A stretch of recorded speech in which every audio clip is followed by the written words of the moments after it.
Beacon Town. It just seems strange to think that last night I was leaving the office and going to Aldgate Tube Station and then Euston and being on the Circle line, and now I'm here. It's brilliant. It's just so quiet here. It's so peaceful. I've hardly seen anyone all day. A couple of people just passed by. Seen a few farmers. That's pretty much it. Some sheep, rabbits. I think I've seen a kestrel, but it might have been a crow. It always turns out to be a crow. And I'm just sitting here having my lunch and just chilling out. And it does make me wonder why more people don't do this, because in just a few hours from London you can just be in a place that's so peaceful and calm. Look, I'll just show you where I am. Let's see. Cool. Got a bit of a mark on the lens, unfortunately. So this morning was a bit iffy weather-wise. I had to put my waterproof trousers on, and as soon as I did that, it stopped raining, obviously. Then it started again. Then it stopped again. Then it started. But it wasn't too bad. But the main problem was just the bogginess of the farm fields that we just had to walk through all the time. But after Gawthwaite, it became really nice, and you're entering into the Lake District and you're walking along tracks. So it was just a bit more scenic and less boggy. But you know, it's not too bad. And considering it's October, it's actually really quite mild as well. And I've just sat down and had my lunch, and I've got my gosh, it's got windy. Got my first cup of coffee that I got from the Ulverston Walkers Hostel, and a pie, a quiche or something, and my must-have item, which is, oh, I can't show you, Eccles cakes. Absolutely must have Eccles cakes. They're really motivational, I find, no matter what.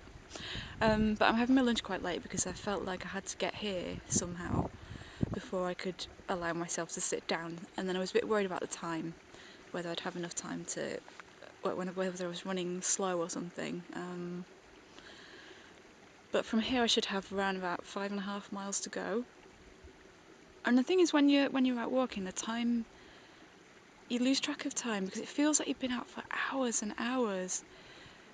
And so you think, oh gosh, I haven't got very far, but I've been out for hours. But actually you haven't. It's just that you're more alert or something. You're paying attention every moment rather than just letting time slip by. So it feels more intensive. It's hard to explain, but it's good. It's a good thing. So I'm gonna hopefully check in with you before the end of the day. I think it might be starting to get dark when I get to Coniston, but hopefully it'll be alright. So we'll see. I'll speak to you later. Bye.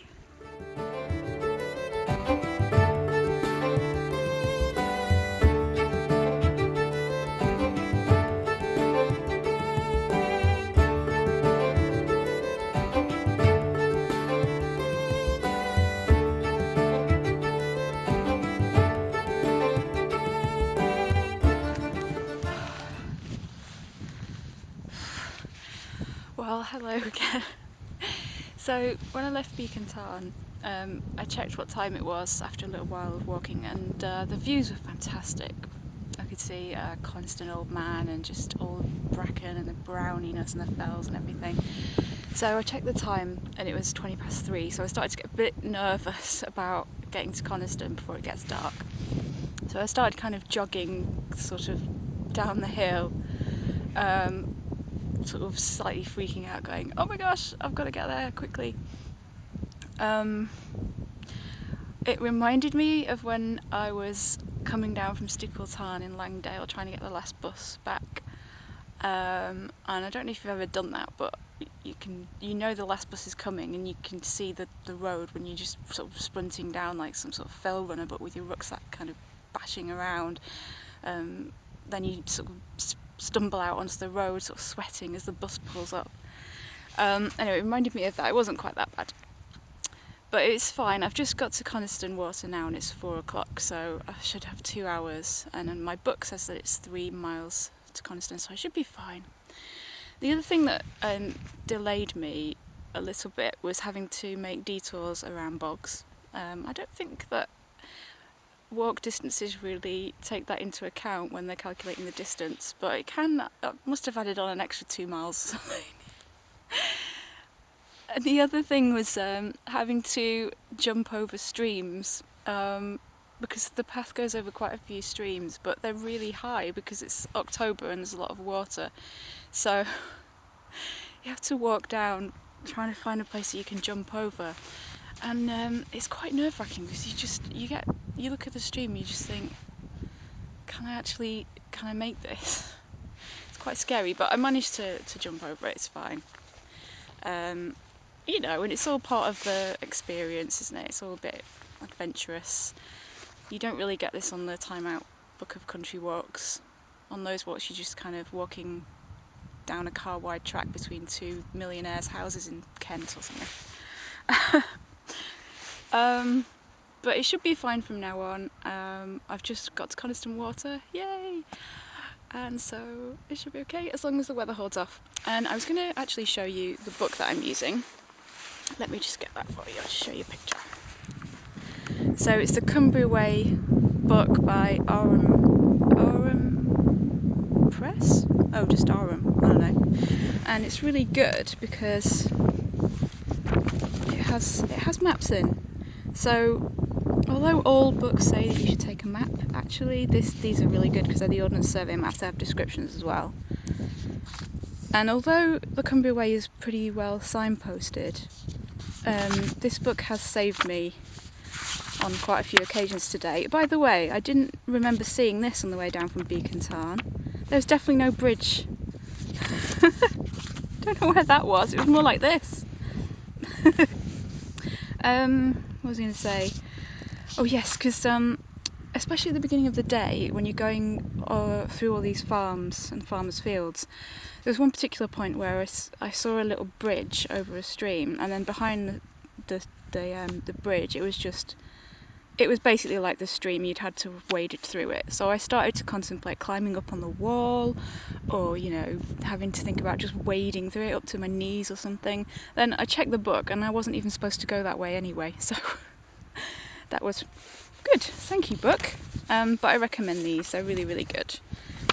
And unless you go massively off the route, you're pretty well okay with those. Okay, so I guess I'll speak to you later, and hopefully I won't get benighted on the way to Coniston. Off we go.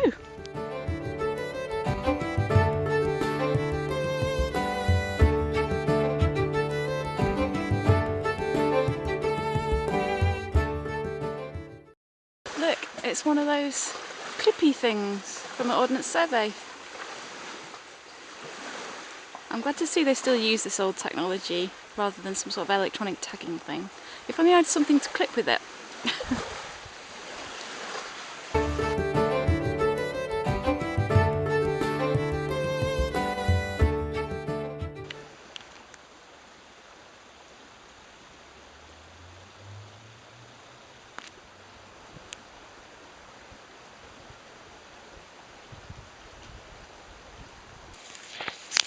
Okay, hope you can see me. That was a cute sheep.